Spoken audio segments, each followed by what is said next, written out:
Monsieur le Président, l'heure est grave. Je voudrais être ici le porte-parole de ceux qui ne l'ont jamais, nous, les petits intermittents, les sans-dents de la culture. Récemment, Omar Sy, Catherine Deneuve, Jean Dujardin ont demandé dans une tribune la prolongation des droits des intermittents. Mais on le sait tous, l'avenir de ces artistes talentueux n'est pas menacé. Mercredi, vous devriez, Monsieur le Président, annoncer les premières mesures pour la culture. Alors, s'il vous plaît, ne nous oubliez pas. Nous, les artistes qui n'avons pas de talent, qui n'avons pas d'univers. Nous, les humoristes pas drôles de province, qui sommes souvent en première ligne. La province, c'est là où ne va jamais Blanche Gardin. Face à la crise du Covid-19, nos salles sont passées de quasiment vides à totalement vides. Et ça, je peux vous dire que c'est une grosse rupture pour nous.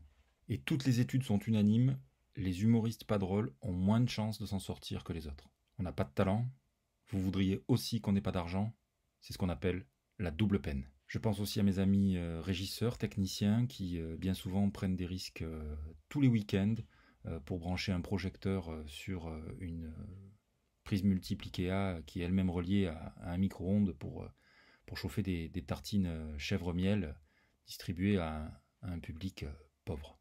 Dans des lieux où bien souvent, même la commission de sécurité n'ose plus venir. À titre personnel, bien sûr, je suis inquiet. Il ne me reste, au vu de ma situation avec Pôle emploi, plus qu'1 an pour trouver du talent. Aujourd'hui, l'épidémie de Covid-19 nous menace. Sinon, qu'est-ce qui nous attend demain? Un vrai travail? C'est ça que vous voulez? Qu'on se retrouve dans la situation de tous ces Français qui sont obligés de mettre le réveil le matin? Moi, j'ai pas passé un bac philo et joué au diabolo pendant toutes mes études pour me mettre au travail à 43 piges. Et puis non, faire un travail pour lequel je suis incompétent, mal formé, voire pas formé du tout, je trouverais ça malhonnête.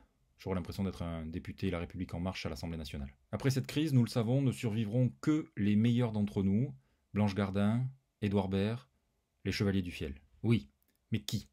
Qui pour venir jouer pour les bofs de province? Qui pour jouer dans une salle polyvalente de Lunel-Viel? Qui pour faire une animation saucisse au Monoprix de Bagnols-sur-Cèze? Alors, Monsieur le Président, on compte sur vous. Vous avez l'occasion d'en finir avec cette image d'un président trop jeune, hautain, voire condescendant, alors que tout le monde le sait, vous n'êtes plus si jeune.